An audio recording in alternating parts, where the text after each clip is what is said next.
we gathered here to give information about the upcoming state level boxing championship, sub-junior, and senior men's and women boxing championship 2026, which is scheduled to be held from 16th to 19th January 2026 at Rumbuk School Playground. So, on behalf of Sikkim Youngster Boxing Club, I sincerely thank to all of you for being here with us, and to brief us regarding the ongoing program and preparation, overall preparation regarding upcoming state level boxing championship. I request Sir Mizoram Subba, Vice President of Sikkim Youngster Boxing Club, to kindly address the media. Thank you. सम्पूर्णमा हार्दिक अभिवादन। म मिजोराम लिम्बू, राज्य स्तरीय boxing आयोजक समितिको president र विशेष गरी आज जर्नलिस्ट युनियन अफ सिक्किमको यस तत्वावधानमा विशेष गरी सम्पूर्ण मिडियागणलाई मेरो व्यक्तिगत तर्फबाट अनि साथै हाम्रो सम्पूर्ण आयोजक समितिको तर्फबाट हजुरहरूलाई धेरै धेरै धन्यवाद दिन चाहन्छौँ यो अमूल्य समय दिनुभएकोमा। र विशेष गरी सोरेङ जिल्ला अन्तर्गत द्रमदिन निर्वाचन क्षेत्र रुम्बुक जीपीयू को रुम्बुक माध्यमिक पाठशालाको खेल मैदानमा आगामी तारिक 16 जनवरीदेखि लिएर 19 जनवरी 2026 सम्म राज्य स्तरीय जुन बक्सिङको भव्य रूपमा आयोजना हुन गइरहेको छ र यसमा यो जुन कार्यक्रममा ठूलो सहयोग पुर्याउनु हुने हाम्रो यसै द्रमदिन निर्वाचन क्षेत्र विधायक एवं सिक्किम विधानसभा अध्यक्ष श्रीमान एमएन शेर्पाज्यूको ठूलो योगदान छ। उहाँले खेलकुदलाई जहिले पनि प्रोत्साहन दिनुहुन्छ अनि यसरी नै द्रमदिन निर्वाचन क्षेत्रका ओएसडी श्री एमके राईज्यू उहाँले पनि यस जुन कार्यक्रमलाई अघिल्लो दिनदेखि नै उहाँले धेरै सहयोगहरू गरिरहनु भएको छ र यसरी नै द्रमदिन निर्वाचन क्षेत्रका सम्पूर्ण चेयरपर्सन्स, चेयरम्यान लगायत सीएलसी का सम्पूर्ण सदस्यगण उहाँहरूले पनि जुन यस कार्यक्रमलाई सफल गर्नुपर्छ भनेर उहाँहरूले पनि ठूलो योगदानहरू दिइरहनु भएको छ। अनि यस्तै प्रकारले द्रमदिन निर्वाचन क्षेत्रका सम्पूर्ण जिल्लागण, यस्तै प्रकारले द्रमदिन निर्वाचन क्षेत्रका सम्पूर्ण पञ्चायतगण अनि यस्तै प्रकारले रुम्बुक जीपीयू का सम्पूर्ण गाउँले विभिन्न संस्था समाजका संगठन सम्पूर्णले यस कार्यक्रम जुन राज्य स्तरीय बक्सिङलाई सफल गर्नुपर्छ भनेर उहाँहरूले जुन जमर्को कसिसकेको छ अनि यसको निम्ति म सम्पूर्णलाई मेरो तर्फबाट अनि साथै हाम्रो आयोजक समितिको तर्फबाट उहाँहरूलाई म धन्यवाद पनि दिन चाहन्छु।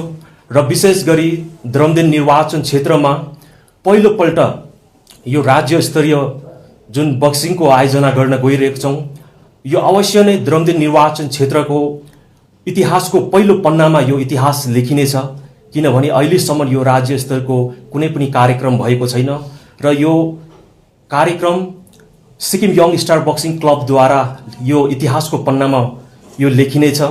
अनि यस्तै प्रकारले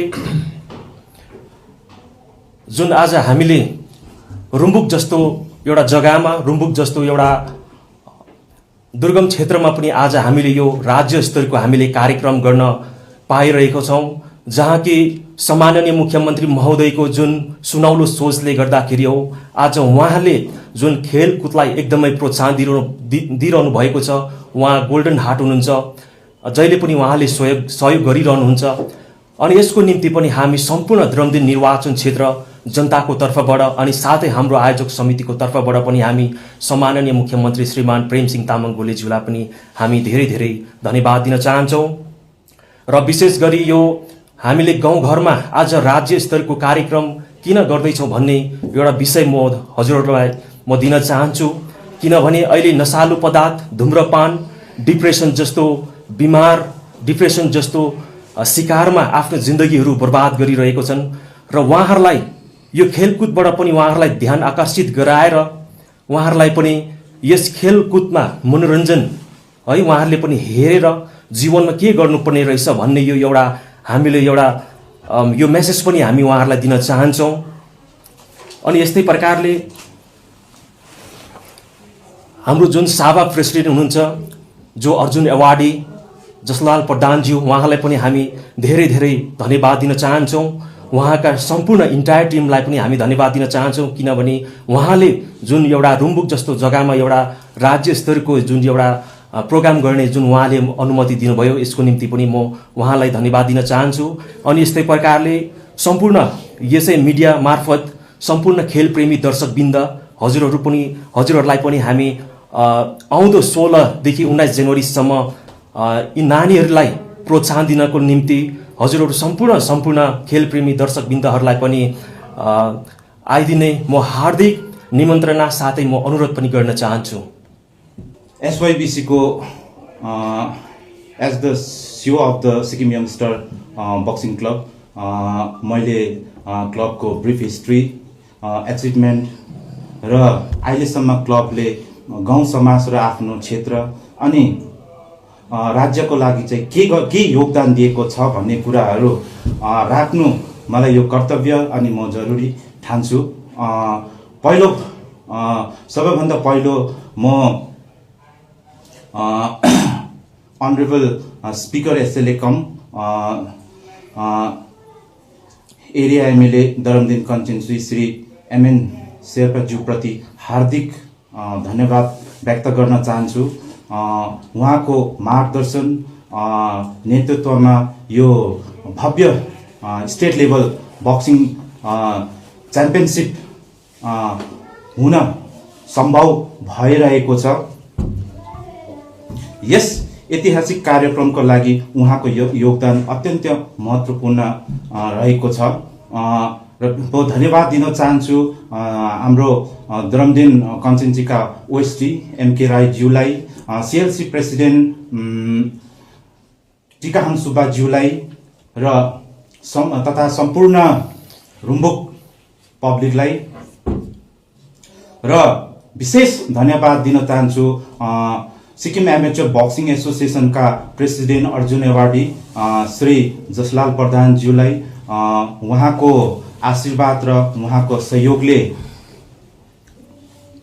यो एउटा दुर्गम क्षेत्रमा एउटा हामीले यस्तो खालको कार्यक्रम गर्ने एउटा हामीले ऐतिहासिक एउटा अवसर पाएका छौं र यसको हाम्रो यस्तो दुर्गम क्षेत्रमा रुम्बुक जस्तो एउटा रिमोट भिलेजमा स्टेट लेभल गर्नुको एउटा मेन हाम्रो एम र अब्जेक्टिभ चाहिँ के छ भन्दाखेरि अहिलेको यो नशालु पदार्थहरूबाट नानीहरूलाई टाढो राख्नको लागि, फोनहरूबाट टाढो राख्नको लागि र यस्तो भिलेज लेभल अनि ग्रासरुट लेभलमा चाहिँ बक्सिङ जस्तो एउटा खेललाई चाहिँ एउटा प्रमोट गर्नुको लागि पनि हो।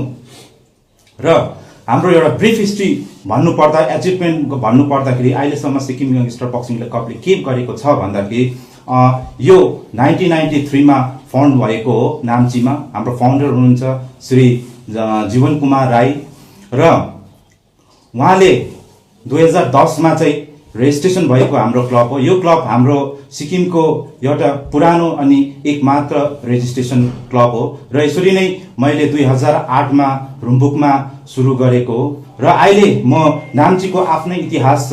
म यो सबै सर्वविदित भएको हो नाम्चीवासीहरूलाई र म आफ्नो गाउँको यो 2008 देखि 26 सम्मको एचिभमेन्ट भन्नुपर्दा अहिलेसम्ममा हाम्रो खेलाडीहरूले 60 जनासम्मले स्टेट लेभल पार्टिसिपेट गरेको छ भने 22 जना जस्तोले हाम्रो नेशनल लेभल पार्टिसिपेट गरेको छ। त्यति मात्रै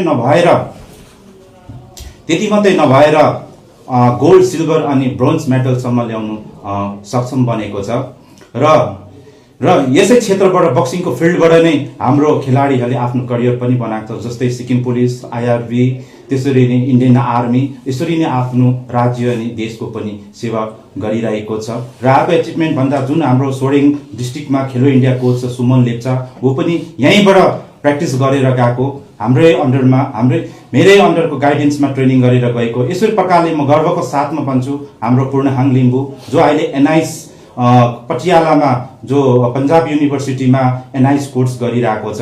यो एउटा हाम्रो एउटा गाउँको मात्रै होइन, हाम्रो क्लबको मात्रै होइन, एउटा राज्यकै मलाई यो उपलब्धि लाग्छ। यस्तै प्रकारले हाम्रो क्याम्पहरू अहिलेसम्ममा विन्टर क्याम्पहरू 10वटा भइसकेको छ।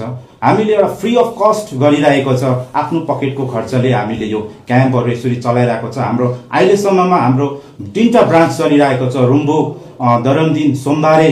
यसरी नै हाम्रो अहिले लगभग केटाकेटीहरू, खेलाडीहरू, बक्सरहरू 45 जस्तो लगभग हाम्रो छ। र यसरी नै मेरो सर्ट यो के भन्छ यो ब्रिफ हिस्ट्रीलाई म यहीँ राख्नु, मेरो मन्तव्य यहीँ राख्नु चाहन्छु। धन्यवाद।